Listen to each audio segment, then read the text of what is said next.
Hi everyone welcome back. നമ്മൾ ഇന്ന് discuss ചെയ്യുന്നത് ഇമ്പോർട്ടൻ്റ് ടേംസിലെ അടുത്ത കുറച്ച് ഐറ്റംസുകളാണ്.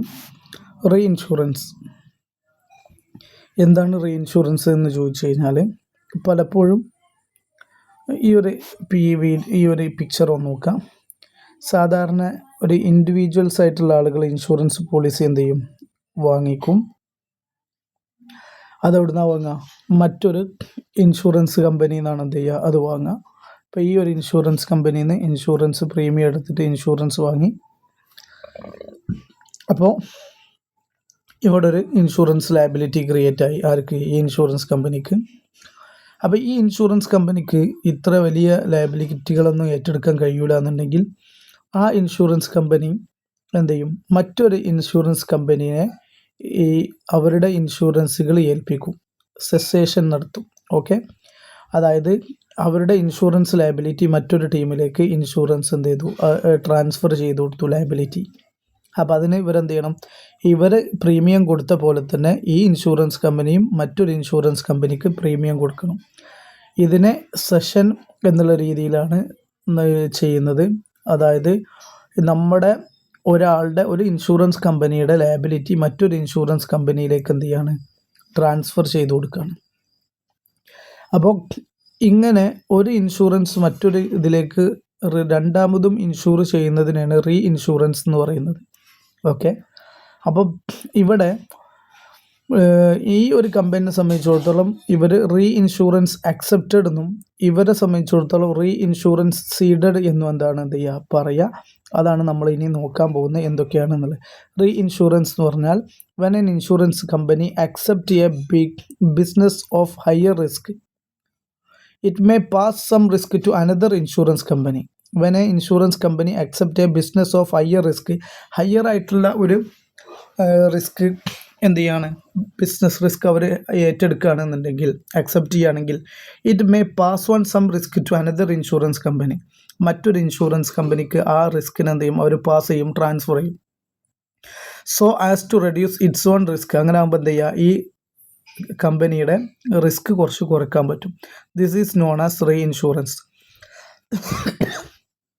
ഇവിടെ ഇപ്പം വലിയൊരു റിസ്ക് ഇവർക്ക് കിട്ടി. ഈ റിസ്കിനെ മറ്റൊരു ഇൻഷുറൻസ് കമ്പനിക്ക് എന്ത് ചെയ്യണം, ആ റിസ്കിനെ പാസ് ചെയ്ത് കൊടുക്കുകയാണ്. ഇവിടെ വരുന്ന ലയബിലിറ്റിനെ മറ്റൊരു കമ്പനിക്ക് ലയബിലിറ്റി ട്രാൻസ്ഫർ ചെയ്ത് കൊടുക്കുകയാണ്. ഇങ്ങനെ ചെയ്യുന്നതിനാണ് റീ ഇൻഷുറൻസ് എന്ന് പറയാം. ഇനി commission on re insurance accepted എന്ന് പറഞ്ഞാൽ, റീ ഇൻഷുറൻസ് അക്സെപ്റ്റ് ചെയ്തതിലൂടെ കിട്ടുന്ന കമ്മീഷൻ അതാർക്കാണ് കിട്ടുക?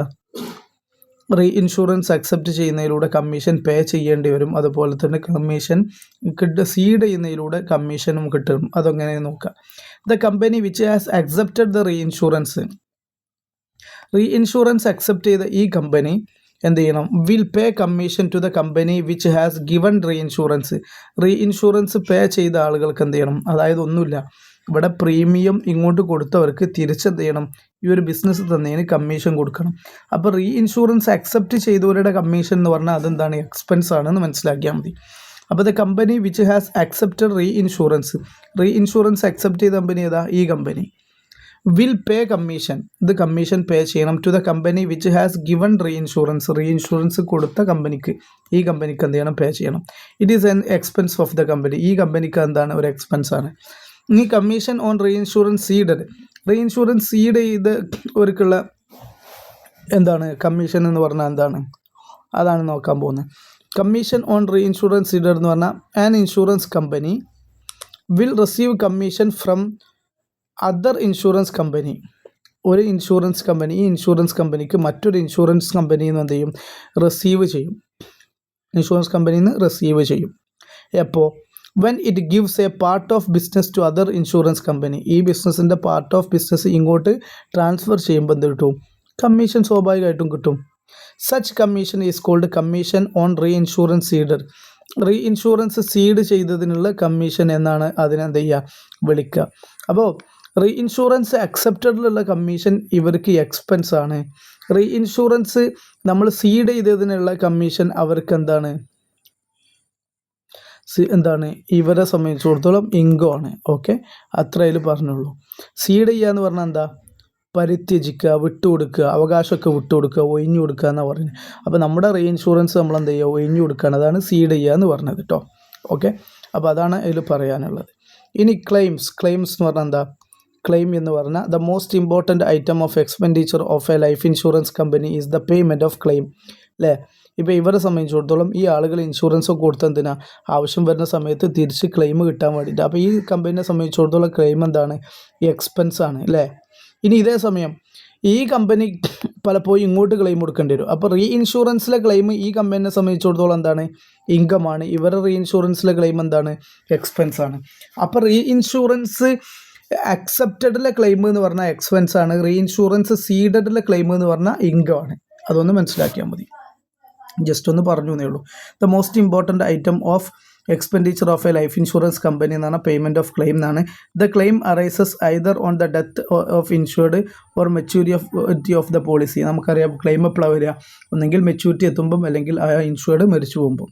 ഇനി സറണ്ടർ വാല്യൂ, ഇത് ഓൾറെഡി പറഞ്ഞാൽ കറക്റ്റ് പേയ്മെൻറ്റ് കൊടുക്കാൻ കഴിയുന്നില്ല എന്നെങ്കിൽ ലാസ്റ്റ് നമുക്കത് ക്യാൻസൽ ചെയ്യാം. പ്രീമിയം അങ്ങനെ കറക്റ്റ് കൊടുക്കാൻ കഴിയുന്നില്ലെങ്കിൽ അപ്പോൾ നമുക്കൊരു എമൗണ്ട് കിട്ടും. അതിനാണ് സറണ്ടർ വാല്യൂ എന്ന് പറഞ്ഞത്. ഇഫ് ദ അഷ്വേർഡ്, അതായത് ഇൻഷുവേർഡ് വ്യക്തി, ലൈഫ് ഇൻഷുറൻസ് പറഞ്ഞാൽ ഇൻഷുറൻസ് അല്ല, ശരിക്കും അത് അഷ്വറൻസ് ആണ്. അതുകൊണ്ട് അഷ്വേർഡ് എന്ന് പറയുന്നത്. If the assured is not able to continue payment of premium on his policy, പോളിസീൻ്റെ പ്രീമിയം കൃത്യമായിട്ട് കൊടുക്കാൻ കഴിയുന്നില്ല എന്നുണ്ടെങ്കിൽ, and desire to give up the policy ഒഴിവാക്കാൻ, ത്യജിക്കാൻ വേണ്ടിയിട്ട് തയ്യാറാവുകയാണെന്നുണ്ടെങ്കിൽ, he can surrender his policy, അതായത് ഡിസ്കണ്ടിന്യൂ ചെയ്യാൻ പറ്റും ബിഫോർ മെച്യൂരിറ്റി ആകുന്നതിന് മുമ്പ് തന്നെ. Then the insurance company will pay him some amount on the unexpired policy. Unexpired പോളിസീൻ്റെ മേലിൽ കുറച്ച് എമൗണ്ട് എന്തെങ്കിലും കൊടുക്കും. The amount which the insured gets from the insurer, insurance കമ്പനീൻ്റെ അടുത്ത് നിന്ന് ഇൻഷുർഡിന് കിട്ടുന്ന amount on surrendering the policy surrender ചെയ്യുമ്പോൾ കിട്ടുന്ന എമൗണ്ടിനെ ഈസ് കോൾഡ് സറണ്ടർ വാല്യൂ എന്ന് വിളിക്കും. അത്രേ ഉള്ളൂ. അപ്പോൾ സറണ്ടർ വാല്യൂ എന്ന് പറഞ്ഞാൽ, ഞാനിപ്പോൾ ഒരു പോളിസി എടുത്തിട്ടുണ്ട്, എന്നിട്ട് അങ്ങനെ പ്രീമിയം അടിച്ചുകൊണ്ടിരിക്കുകയാണ്, ലാസ്റ്റ് എനിക്ക് പ്രീമിയം അടക്കാൻ കഴിയാഞ്ഞിട്ട് ഞാനത് ക്യാൻസൽ ചെയ്യാൻ പോവാണ്.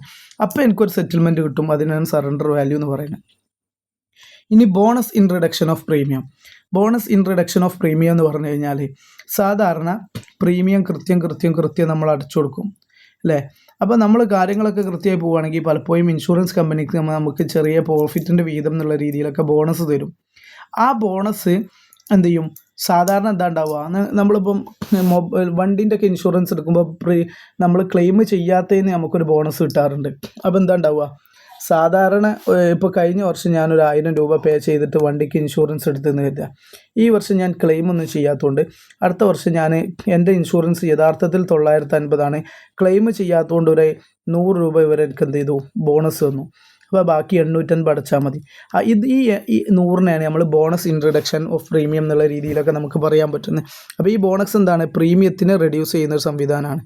Sometimes instead of paying bonus in cash ആയിട്ട് ബോണസ് കൊടുക്കുന്നതിന് പകരം the insurance company may adjust the amount of bonus payable against the future amount of premium to be collected from the insured.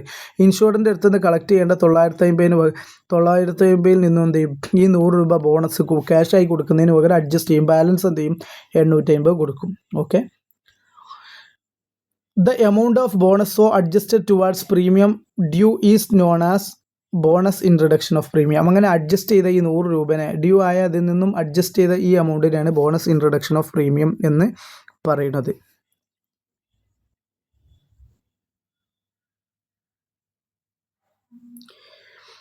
അപ്പോൾ അങ്ങനെയൊക്കെയാണ്, ഇത്രയും കാര്യങ്ങളൊക്കെയാണ് നമുക്ക് എന്ത് ചെയ്യാനുള്ളത്, പറയാൻ ഉള്ളത്. അങ്ങനെ bonus in reduction of premium എന്നുള്ളത് നമ്മൾ മനസ്സിലാക്കി. ഇനി റിവേർഷൻ എന്ന് പറഞ്ഞിട്ടുള്ള സാധനമുണ്ട്. The amount of bonus to be paid to the policy holders at the time of maturity may be invested for the time being by insurance company in order to earn more income. Such investment is termed as റിവേർഷൻസ്.